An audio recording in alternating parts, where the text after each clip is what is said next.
Muy bien, y ahora sí, finalmente tenemos en línea a Edgardo del Popolo.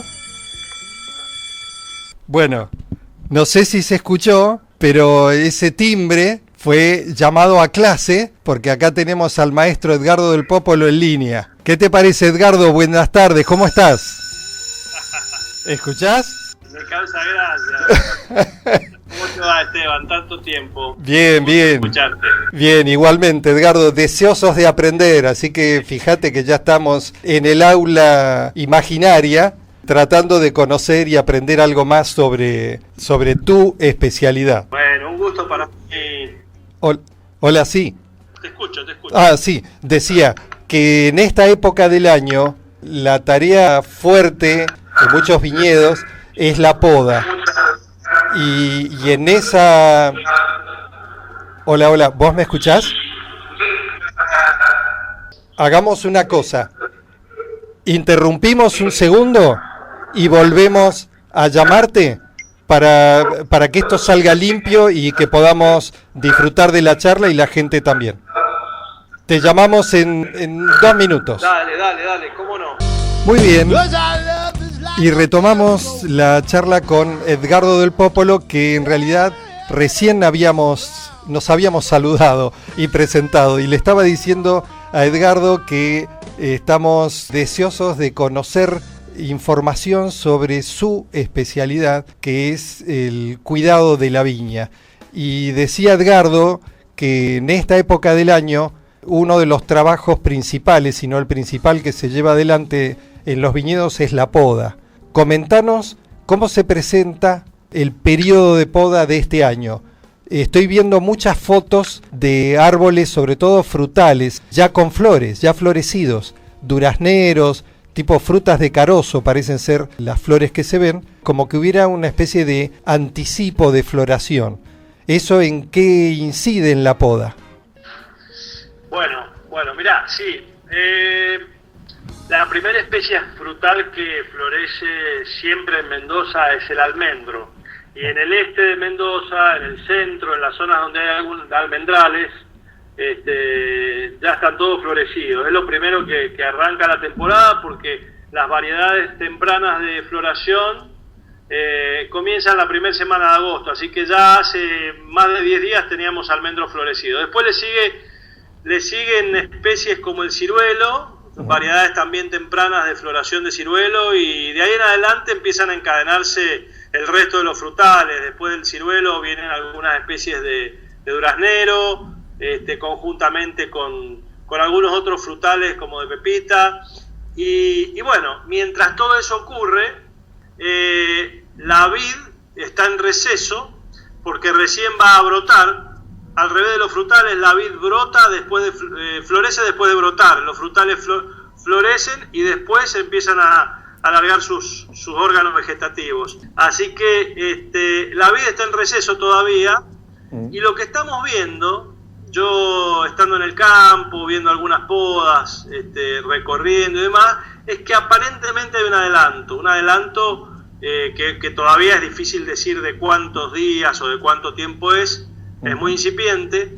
Y ese adelanto lo vemos porque hay un fenómeno fisiológico que se produce, ¿no?, en las plantas que se llama lloro. Sí. El lloro, digamos, es la conducción de savia desde la zona radicular, donde están las reservas, hacia la parte aérea de la planta, de agua y otros elementos sintetizados en la planta, que ocurre antes de la primavera, antes de la brotación. Normalmente depende mucho de la zona. Zonas más cálidas, ese lloro ocurre antes que en zonas más frías.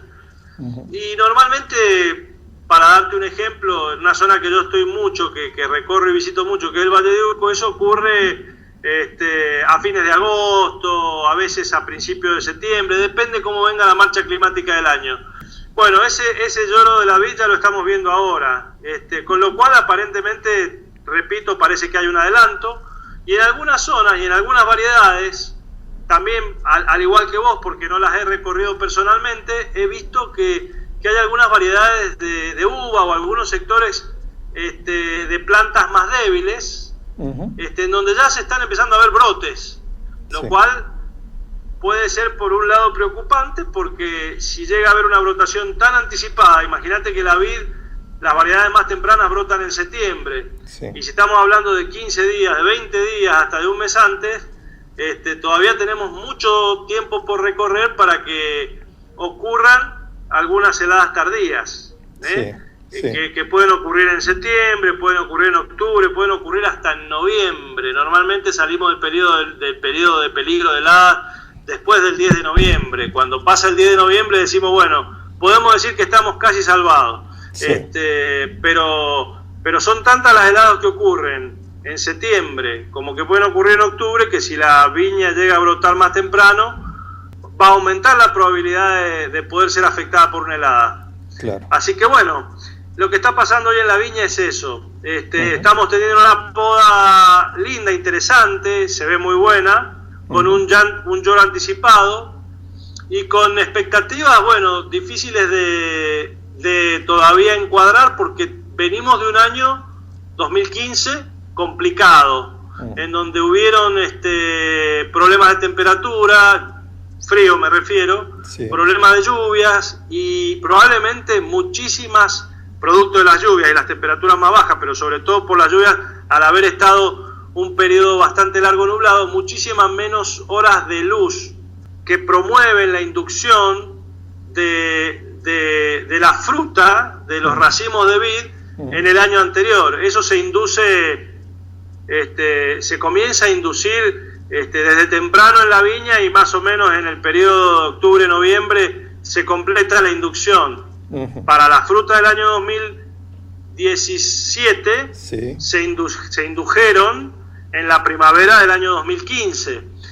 Y como tuvimos bastante menos horas de luz, probablemente tengamos una no muy buena inducción, lo cual trae aparejado menos fruta. Así que bueno, los productores están tratando de hacer una poda lo mejor posible, lo más rica posible, como para reemplazar posibles falencias de una mala inducción de la primavera pasada. Ok, bueno, ahí me estás respondiendo una pregunta que tenía respecto de si había algún modo de paliar en parte al podar ese problema de inducción. Me lo acabas de confirmar. Con una poda correctiva, llamémosle, se puede paliar en parte. ¿Es así? Sí, tal cual. Hay distintas maneras, porque las distintas variedades de vid tienen una manera diferente de generar racimos o de generar fruta.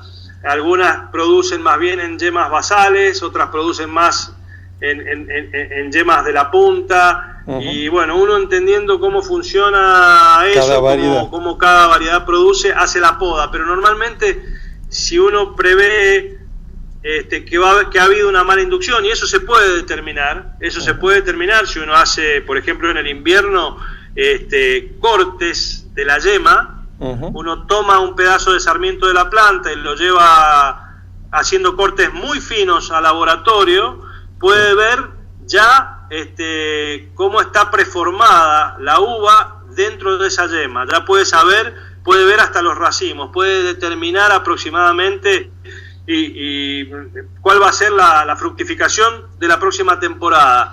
No hay mucha gente que lo haga. El productor, el hombre de campo, lo que normalmente hace cuando recibe una instrucción, porque está asesorado por un especialista, o porque se da cuenta, porque el hombre de campo que es muy observador se da cuenta que el año anterior fue malo, hace una poda más rica. Una poda más rica es que deja en la planta más cantidad de yemas. Claro, buenísimo. Y a propósito de lo que vos mencionaste hace un par de minutos, la poda, también hay variantes según la variedad de vid. Por ejemplo, hace 3 días he visto una foto de una poda que vos reflejaste con una imagen de campo, en que se estaba podando en vaso plantas de Cabernet Franc. ¿Cómo es la variación en la poda según la variedad de vid que estés podando? Y es muy interesante porque es muy amplia. Primero, hay variedades que se adaptan más a un tipo de poda que a otra. Hay variedades que se adaptan y requieren podas más tipo corta, más poda a lo que se conoce y llamamos pitón. Sí. Hay variedades que se adaptan más a una poda larga, que es a lo que llamamos cargadores. Entonces, las variedades que se adaptan a la poda en pitón se podan en cordón de pitones, y las variedades que se adaptan a cargador se podan en un sistema que se llama Guyot, que puede ser simple o puede ser doble. Como hay una gran cantidad de variantes dentro de las podas a cordón de pitones o a cargadores, hay otras variables. Y la poda en vaso en sí no es ni una poda de pitones ni una poda de tipo Guyot, sino que es una poda en la cual intentamos armar un vaso o un arbolito pequeño, que es más bien como un arbusto, cuyo objetivo tal vez no está relacionado a la característica de la variedad en sí, sino está más relacionado al objetivo que nosotros tenemos como planta futura en cuanto a tamaño. Lo hacemos así porque queremos que sea una planta que si crece en un ambiente más restringido, básicamente de suelo, queremos que sea más pequeña. Por eso podamos en vaso. Y justamente esto que vos comentabas, esa poda de Cabernet Franc, era un vaso en formación, muy incipiente, muy pequeño, una planta de apenas un par de años, jovencita, en la cual estábamos comenzando a formarle los primeros brazos. Así es. Ese tipo de conducción en vaso la he visto mucho en viñedos viejos en Europa. ¿Eso tiene alguna explicación, algún motivo en particular, o es simplemente por una cuestión de costumbres? Sí, es lo segundo que decís. Creo que es un tema cultural, ¿no? Antes de que existieran los sistemas de conducción, antes de que el hombre inventara el espaldero, el espaldero, que es el sistema más difundido en el mundo, bueno, obviamente que si sumáramos en cantidad de hectáreas con la cantidad de hectáreas que supo haber en España de viñedos sin conducción o en vaso, probablemente en algunos países el espaldero no sea el sistema principal, pero en muchos países de Europa y del Nuevo Mundo, el espaldero es el sistema más común. El parral o las pérgolas es otro sistema de conducción que en Argentina es ampliamente difundido y supo ser un sistema importante en cuanto a cantidad de hectáreas, y el vaso acá no estuvo muy difundido, y creo que esto es por un tema más que nada cultural. No sé, yo creo que hay cuestiones que vienen de tiempo atrás, y cuando no existían los sistemas apoyados, los sistemas de alambre, los sistemas de conducción como el espaldero o el parral, la planta de vid se conducía como un arbolito. Claro. Vos no tenés que olvidarte que la vid es una planta trepadora, es como una liana, que si vos la dejás en el suelo puede recorrer el suelo horizontalmente hasta que encuentra un sostén por el cual se trepa. Claro. Entonces, primitivamente las plantas crecían en ambientes donde habían árboles, se trepaban a los árboles, y el hombre lo que hizo es tratar de domesticarlas, convirtiéndolas a sistemas que primero fueron libres, como el vaso y otras variantes, y de luego apoyándola en estructuras. Claro, se entiende, clarísimo. El sistema de vaso, como características, también te debe dar diversidad de maduración en los racimos, diversidad. En una misma planta tenés menos homogeneidad, ¿verdad? Depende mucho, más que de... Sí, puede ser, la respuesta es puede ser, pero depende mucho de la ubicación del viñedo y sobre todo de la exposición que ese viñedo tenga, ¿no? No es lo mismo un viñedo plantado en vaso en una planicie que un viñedo plantado en una colina o en un cerro o en una ladera con mucha pendiente. Depende de la uniformidad con que reciba luz esa planta, va a trasladarse esa uniformidad al interior de la planta, a su canopia, y por ende a la madurez de los racimos. Si uno piensa como sistema eficiente a la hora de captar la luz solar, un vaso, al tener, digamos, una conformación que no es... Como 360 grados. Está apoyada como un espaldero, claro. Recibe en forma... ¿Cómo? Digo, como 360 grados de exposición, no es plana. Claro, tiene una exposición, como vos bien decís, de 360 grados. Entonces el sol sale a la mañana y va va iluminando esa planta, recorriendo, ¿no?, de oriente a occidente a la planta y recibiendo la planta en forma, dependiendo de la exposición, homogénea los haces de luz. En cambio, un espaldero o un parral, el espaldero, por ejemplo, está iluminada la cara del oriente en la mañana y la cara del occidente en la tarde, entonces claro, ambas caras no reciben la misma luz todo el día. Claro. Bien. ¿Me explico? Sí, clarísimo. El parral pasa lo mismo. Bueno, el parral es hiper eficiente porque es un sistema apoyado horizontal en donde las hojas reciben luz todo el día, las hojas parejo, superiores, ¿no? Claro. Porque también hay hojas basales que si tienen sombra no reciben nada de luz, sí, pero lo que no se expone es la fruta en un parral. Si el parral es muy frondoso, claro, la fruta queda en penumbra. Claro, eso seguramente será para proteger la fruta en las zonas excesivamente cálidas. Sí, exactamente. En zonas calientes, en zonas de temperaturas altas o de poca amplitud térmica y demás, el parral funciona muy bien, es muy eficiente. Uh-huh. Porque además de, si la zona llega a tener suelos que confieran vigor a la planta, la fruta va a estar protegida debajo de un colchón vegetal con sombra. Claro. Bueno, buenísima este capítulo, esta clase de poda y conducción, con tantas cosas más por aprender, pero en esta tanda esta clase estuvo muy buena. Te consulto ahora respecto de tus vinos, que han sido tan exitosos en cosechas anteriores, que nos cuentes un poco de en qué andas. Bueno, en este momento nosotros terminamos, bueno, esta es la cosecha 2016, fue la quinta cosecha, nosotros la primera fue la 2012. Uh-huh. El 2016 fue un año particularmente complejo y muy desafiante. Uh-huh. Pudimos hacer una elaboración de la cual estamos muy contentos, a pesar de que el año fue difícil. Las zonas buenas, los buenos sitios, ¿no? Los buenos uh-huh. sitios son resilientes a las condiciones adversas de clima, sobre todo. Normalmente, a pesar de que el año pueda ser complicado, dan buena uva, así que estamos conformes, la calidad del 16 nos gusta, y hoy en día toda la elaboración 2016 está bueno, muy joven en barrica, apenas tiene unos meses de barrica. Y la cosecha anterior, que fue la 2015, es una cosecha que estamos cerca de embotellar, pasa más o menos 16 meses en barrica, así que a partir del mes de octubre, o sea, falta poco, empezamos a mirar cómo están los vinos respecto a su crianza, cómo les ha hecho la madera, para ya definir si va a ser en octubre, en noviembre o en diciembre, que van a pasar a botella. Así bien, que estamos bastante contentos con las últimas cosechas, porque han sido desde el año 13, 14, 15 y 16 han sido cosechas frías. Y a mí particularmente me gustan mucho las cosechas frías porque son muy expresivas y son vinos que si la uva ha llegado a un buen nivel de madurez se pueden guardar por muy buen tiempo, por claro, mucho tiempo. Manifiestan eso, son vinos como más frescos, más sutiles y con más capacidad de guarda, menos alcohólicos además.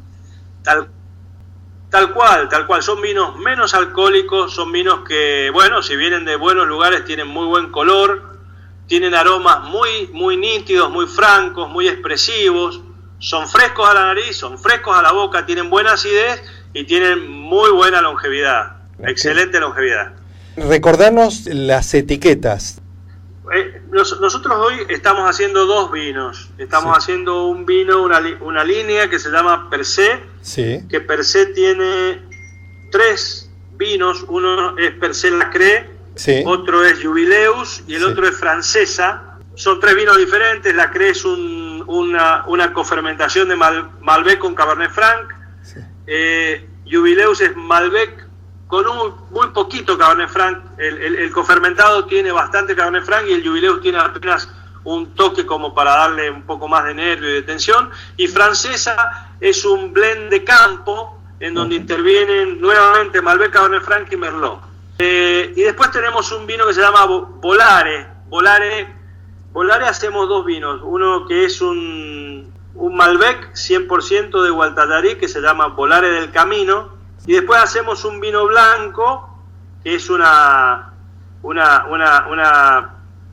un trabajo hecho por David Bonomi, que es mi amigo y socio, y es una crianza biológica de un chardonnay que está criado muchos años en madera y ha formado un velo protector que le da un carácter muy particular. Ah, qué interesante. ¿En años, cuántos años son los que lleva ese vino? Y ese es un vino que él comenzó a hacer es un vino que tiene una historia muy linda. Él comenzó a hacer en su casa hace muchos años con su padre y fue juntando volumen, y a partir del año 2006 estuvo criado en barrica, con velo, Sí. y fue aumentando la cantidad de vino año tras año, y haciendo lo que tal se denomina en lugares como en España, en Jerez, sacas, fue Sí. sacando vino viejo y poniendo vino nuevo. Claro. El velo se fue restituyendo, por lo tanto es una crianza que no tiene cosecha, ¿no? Porque combina cosechas más viejas con cosechas más nuevas. Y sí, que va manteniendo con reposición, va extrayendo y va reponiendo. Qué interesante. Exactamente. Sí, lo que va extrayendo, el volumen que va extrayendo es lo que se va embotellando, y lo que va reponiendo es lo que va conformando el vino nuevo. Qué bueno, qué interesante. ¿Y esa etiqueta en particular está siendo comercializada en mercado? Ese vino está en este momento por salir, porque estamos sacándolo. Si bien el vino ya lo estamos probando con amigos, con gente, el vino estamos sacándolo al mercado dentro de un mes y medio. Estamos ultimando detalles que no tienen que ver con el vino, sino que tienen que ver con otras cosas, como el envase, ¿no? Me refiero como la caja y la así. presentación. El vino está embotellado ya desde hace unos meses, y yo creo que va a estar en el mercado probablemente en el mes de octubre. Qué interesante, qué curiosidad. Sí, son imagínate, Esteban, que son cantidades muy pequeñas. Sí. A veces estamos hablando de vinificaciones de una o dos barricas, así que son volúmenes muy chiquitos. Muy, muy chicos, claro. Estamos, hablando de entre 300 y 600 botellas. Y a todo esto, esa barrica... Exactamente. Y de esa barrica le van reponiendo y parcialmente, o sea que tampoco es el total, si es que no entendí mal. Claro, exacto. Entendiste perfecto, porque vamos preparando los vinos de las próximas cosechas. Bueno, muy interesante, muy interesante. Sí, es un sistema muy interesante. Edgardo, un placer siempre hablar con vos, siempre aprendiendo con estas novedades de productos y con lo que charlamos previamente de información sobre el viñedo, la poda y la conducción. Gracias por compartir información, supongo que la gente tan agradecido como yo. Bueno, el placer es mío, Esteban, como siempre. Gracias por la comunicación. Y bueno, estaremos hablando en algún futuro que espero no muy lejano. Te agradezco la llamada. Un placer, y sí, va a ser un placer cada vez que charlemos contigo. Hay un pequeño delay que hemos tratado de acompañar, pero se te escuchó clarísimo y con muy buena información. Así que mil gracias, Edgardo, un abrazo y hasta muy pronto. Muchas gracias a vos, Esteban, y hasta pronto, que estés muy bien. Gracias. Ha sido el ingeniero agrónomo Edgardo del Popolo,